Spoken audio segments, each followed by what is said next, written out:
Hello everyone. Aujourd'hui, on va apprendre to be, going to. Alors, vous l'avez sûrement déjà entendu quelque part parce que en anglais, to be, going to est utilisé dans 60 à 70% des Wow. conversations portant sur le futur. Mais pour autant, savez-vous vraiment comment l'utiliser correctement? Ne vous inquiétez pas, je suis là et aujourd'hui, on va tout voir en détail avec plein d'exemples à l'appui pour encore mieux comprendre. Et restez bien jusqu'à la fin parce qu'il y a une magnifique surprise qui vous attend. Alors, maintenant que tout cela est dit, passons au vif du sujet.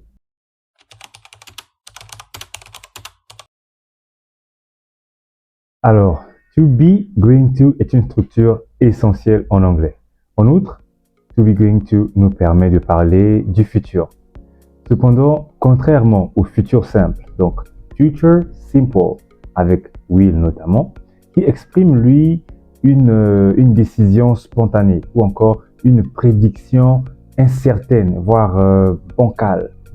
Quant à to be going to, il est utilisé dans deux cas.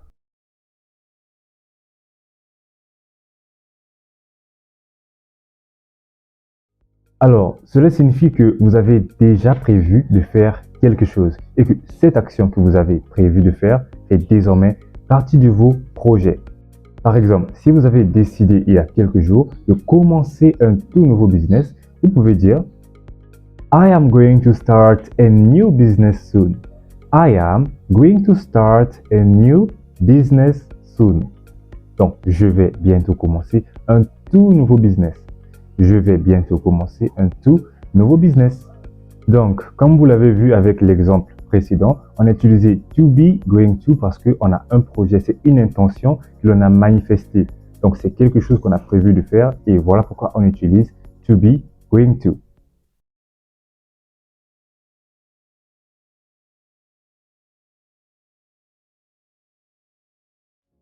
Par exemple, si vous voyez des nuages très noirs dans le ciel, il y a de fortes chances qu'il pleuve bientôt.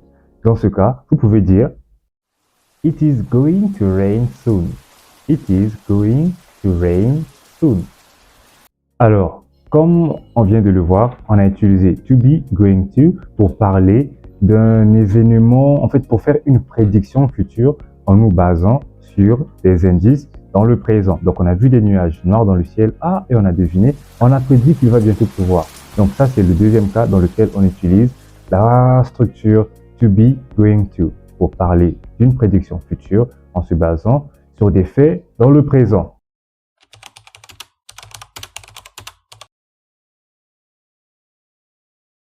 Comme tous les temps et structures en anglais, to be, going to peut être utilisé sous trois formes différentes, notamment la forme affirmative, la forme interrogative et la forme négative.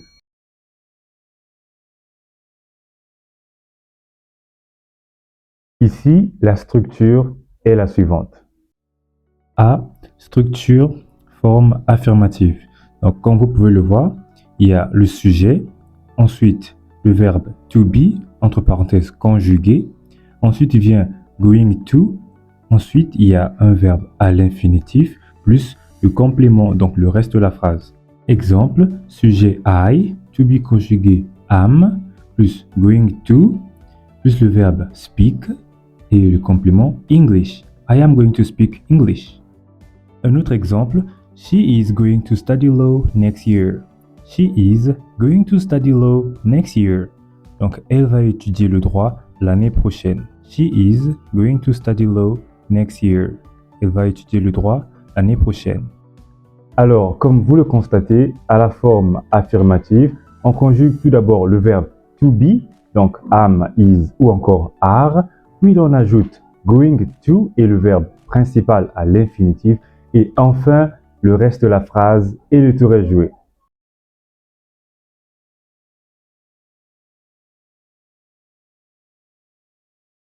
Alors, ladies and gentlemen, pour former une phrase à la forme négative, c'est très facile.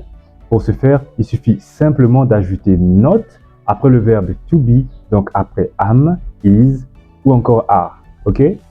Voyons voir quelques exemples. I am not going to do it. I am not going to do it. Je ne vais pas le faire. I am not going to do it. Je ne vais pas le faire. I am not going to do it.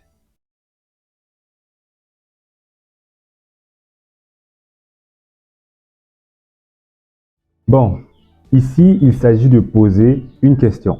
Et pour ce faire, on inverse simplement l'ordre du sujet et du verbe to be.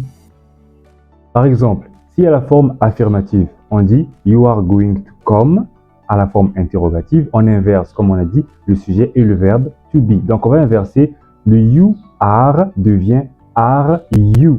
Donc, are étant la forme conjuguée du verbe to be, va se placer avant notre sujet qui est you. Donc, ça fait are you going to come? Vas-tu venir? Are you going to come? Vas-tu venir? Bon, ladies and gentlemen, avant de poursuivre avec nos exemples, on va avant tout voir quelle est la structure de la forme interrogative. La structure est composée de to be plus un sujet plus going to, ensuite un verbe à l'infinitif, le complément sans oublier le point d'interrogation. Par exemple, are you going to watch this video until the end? Avant de poursuivre, si vous avez des questions ou encore des interrogations par rapport à ce qu'on fait, n'hésitez pas à me les poser dans les commentaires. J'y répondrai avec plaisir. OK? Don't worry. Let's keep the ball rolling. Exemple, are you going to subscribe to my channel? Are you going to subscribe to my channel? Vas-tu t'abonner à ma chaîne? En passant, vas-y, c'est gratuit.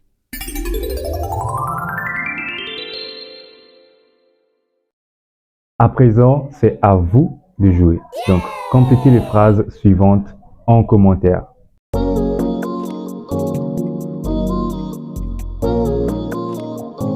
Après avoir fini avec cet exercice, il y a une vidéo incroyable sur les phrasal verbs juste en haut.